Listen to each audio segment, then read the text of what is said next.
నమస్తే. ప్రస్తుతం తెలంగాణ రాష్ట్ర వ్యాప్తంగా ఒక చర్చ జరుగుతుంది. మహిళా రిజర్వేషన్ గురించి పెద్ద ఎత్తున ఈ మధ్యకాలంలో పార్లమెంట్లో 16, 17, 18వ తేదీలో మహిళా రిజర్వేషన్కి సంబంధించినటువంటి బిల్లు పాస్ అవుతుంది అనేది ఒకవైపు చర్చ జరుగుతుంది. నిజంగా 33% మహిళలకు రిజర్వేషన్ వస్తే గనక మరి ఇప్పుడు ఉన్నటువంటి ఎమ్మెల్యేల సిచ్యువేషన్ ఏంటి, సో ఎట్లా ఉండబోతుంది అనేది మాట్లాడదాం. మనతో పాటు మైపాల్ ఉన్నారు. సో అన్న ఏం చెప్తుంది? నమస్తే అండి. మహిళా రిజర్వేషన్ బిల్ తీసుకురావడం చాలా మంచి విషయం, ఎందుకంటే మహిళలకు ఒక పెద్దపీటగా భావిస్తున్నాం. అదేవిధంగా మనం చూసుకుంటే ఈ మహిళా బిల్ తీసుకురావడం వల్ల కొన్ని ఇబ్బందికరమైనటువంటి పరిస్థితులు ఏర్పడుతున్నాయండి. ముఖ్యంగా చూసుకుంటే గిట్ట మనకు ఎంపీ ఎమ్మెల్యే రిజర్వేషన్లు ఎస్సీ ఎస్టీ జనరల్ స్థానాలు మాత్రమే ఉంటాయి. ఇవాళ చూసుకుంటే గిట్ట మనం తెలంగాణ ప్రాంతం నుంచి కూడా అనేక మంది లవ్ మ్యారేజ్లు చేసుకున్నటువంటి ఎమ్మెల్యేలు ఉన్నారు. ఇప్పుడు చూసుకుంటే గిట్ట చాలామంది మనం వేముల వీరేశం గారు కానీ, అదేవిధంగా వివేక్ వెంకటస్వామి గారు కానీ, కొప్పుల ఈశ్వర్ కానీ, తర్వాత అనేక మంది మల్లుబట్టి విక్రమార్క కానీ, ఎస్సీలు ఎవరైతే ఎమ్మెల్యే ఉన్నారో వాళ్ళంతా కూడా ఇతర కులస్తుల్ని పెళ్లి చేసుకున్నారు. అలాంటప్పుడు ఈ మహిళా బిల్ తీసుకురావడం వల్ల ఈ బిల్లులో ఏమవుతుందంటే ముఖ్యంగా రిజర్వేషన్ కోల్పోవడం జరుగుతుంది మహిళా బిల్లు వచ్చినప్పుడు. అయితే ముఖ్యంగా సెంట్రల్ గవర్నమెంట్ని ఒకటే సూచిస్తున్నా అండి, ఎవరైతే ఎస్సీ ఎస్టీలు అబ్బాయిలు అయితే ఎవరు ఉన్నారో వాళ్ళు పెళ్లి చేసుకున్నటువంటి భార్యలు ఏ కులమైనా కూడా ఆ కులంలోకి మాత్రం పరిగణన తీసుకుంటే గిట ఇది న్యాయం చేసినట్టు ఎస్సీలకు ఎస్టీలకు న్యాయం చేసినట్టు అవుతుంది అని చెప్పి తెలియజేస్తున్నా. ఎందుకంటే ఇప్పుడు చూసుకుంటే గిట ఎమ్మెల్యే ఎంపీ అంటే ఇలా ఒక ఏదో వార్డు నెంబరు ఎంపీటీసో జెడ్పీటీసో సర్పంచ్ లెక్క కాదు ఎలక్షన్స్. చట్టసభలలో పోయి మాట్లాడాలి. ఎందుకంటే నియోజకవర్గ ప్రజలు రాష్ట్ర ప్రజల భవిష్యత్తు కూడా ఆలోచన విధానం చేసే విధంగా ఉంటుంది. ఏదో అనామికులను పట్టకపోయి అక్కడ రిజర్వేషన్ వచ్చింది కానీ సీట్లో కూర్చుని పెడితే అది కరెక్ట్ కాదనే పద్ధతి కాదని చెప్తున్నా. ఎందుకంటే ప్రజా సమస్యలపైన అవగాహన ఉండాలి, చదువుకున్న వాళ్ళు ఉండాలి, నాలెడ్జ్ ఉండాలి, ప్రతి సమస్యపైన అవగాహన ఉండే పేద ప్రజలకు ఇలా వాళ్ళకి ఒక వర్క్ చేస్తారు, పని చేస్తారు, మాకోసం మాట్లాడతారని ఒక ధీమా ఉండే విధంగా ఉన్నటువంటి లీడర్లు అయితే గట్రా బాగుంటుంది.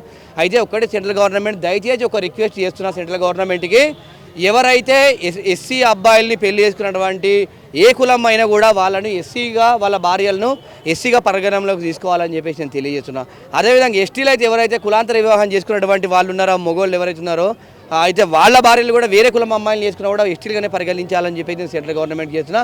ఈ విధంగా లేకుంటే అనేక మంది కొన్ని వేల మంది ఇలా జీవితాలు మాత్రము రాజకీయంగా మాత్రము వెనుకబడిపోతాయి, పేద ప్రజలు అన్యాయం అవుతారని చెప్పేసి ఈ విషయంగా నేను తెలియజేస్తున్నా. కానీ అంటే విమర్శ ఉంది కదా, ఇప్పటికే పెద్ద ఎత్తున అంటే రాజకీయ నాయకులు ఎదిగిపోయారు. ఇంకా ఇప్పుడు రిజర్వేషన్ వస్తే మరి వాళ్ళ భార్యలు మరి వాళ్ళ వైఫ్లే ఉంటే మరి బీసీలు కావచ్చు ఇంకా వేరే కులస్తులు మరి రాజకీయంగా నష్టపోయే అవకాశాలు ఉంటాయి కదా. ఒక్కటండి, రాజకీయంగా నష్టపోయాలంటే సర్పంచ్ ఎంపీటీసీ ఎలక్షన్స్ వేరు, ఎమ్మెల్యే ఎంపీ ఎలక్షన్స్ వేరండి. చట్టసభలలో మాట్లాడాలి, ఏదో తెలిసి తెలియని మాటలు. ఈ చట్టసభలు వచ్చేసరికి అసెంబ్లీ ఉన్ని తర్వాత పార్లమెంట్లో మాట్లాడేటప్పుడు భర్తలు వెనక ఉండి పక్కబండి మాట్లాడియారండి. వాళ్ళ ఓన్ స్వత్తా ఉండి మాట్లాడేటటువంటి మహిళలు అయితేనే మనకు బాగుంటుందని చెప్పి తెలియజేస్తున్నా. బీసీలకు ఎలాంటి ప్రాబ్లం ఉండదండి, ఎందుకంటే వాళ్ళు జనరల్ కోటాకి వెళ్ళిపోతారు. చాలా వరకు జనరల్ కోటాలకు వెళ్ళిపోతారు కాబట్టి వాళ్ళకు ఇబ్బందికరమైనటువంటి పరిస్థితులు ఉండదు. కానీ ఇక్కడ పెద్ద సమస్య ఎందుకు వచ్చిందంటే ఎమ్మెల్యే ఎంపీ పదవులు మాత్రము ఎస్సీ ఎస్టీలకు మాత్రమే రిజర్వేషన్స్ కేటాయించి ఉంటాయి. ఈ పదవులలో మాత్రం ఉన్నటువంటి ఈ రిజర్వేషన్ వచ్చినప్పుడు నిజమైనటువంటి ఇలా గుర్తుపెట్టుకోండి, కొన్ని సంవత్సరాల నుంచి ప్రజల కోసం కష్టపడి గెలవని వాళ్ళు కూడా అనేక మంది ఉన్నారు, ఎమ్మెల్యే క్యాండిడేట్లు కానీ ఎంపీ క్యాండిడేట్లు కానీ. అలాంటి వాళ్ళ జీవితాలు నాశనమైనట్టే కదా. ఒక్కటి సెంట్రల్ గవర్నమెంటు భర్త అయితే ఎవరైతే భర్త పెళ్లి చేసుకున్నటువంటి ఎస్సీలు ఎస్టీలు అయితే ఎవరైతే భర్త కులంలోకి వాళ్ళు ఏ కులం అమ్మాయి అయినా కూడా భర్త కులంలోకి పరిగణించే విధంగా సెంట్రల్ గవర్నమెంట్ తీసుకొస్తే ఈ మహిళా బిల్లుకి న్యాయం చేసినట్టయితే తప్ప ఇలా ఓన్లీ ఇది వర్తించకుండా చేస్తే గట్ట అనేక మంది లక్షలాది మంది ఆ లీడర్లకు మాత్రము ఇబ్బందికరమైన పరిస్థితి కనిపిస్తుంది.